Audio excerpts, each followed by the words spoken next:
Sir Dong, gaano kahalaga itong movie nyo ngayon? Ngayon na ipasa na no, sa Kongreso, sa third reading, yung medical marijuana.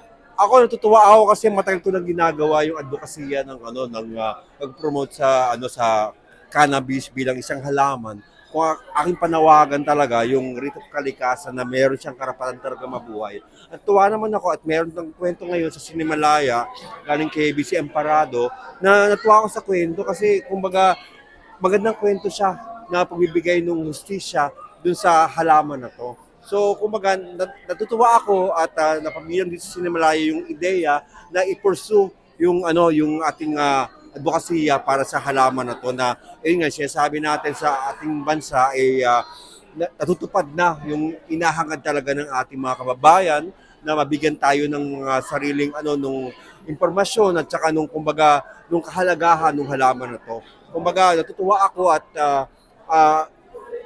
pinakinggan ng komunidad ng Pilipinas itong panawagan na to at maganda yung kwento at saka gusto kong iparating sa ating mga kababayan na suportahan din Pilipino kasi maganda yung kwento Kinikwento nito na dahil nga na nangyayari nga sa buong mundo na talaga nakikita natin yung kahalagahan ng halaman na to. So yung good news sa akin yan na alam ng ating pamahalaan yung kahalagahan nito sa ating mga kababayan. Kaya ako, proud ako na kasama rito at maganda tong na pagpapamulat sa ating mga kababayan dun sa kalagahan ng halaman.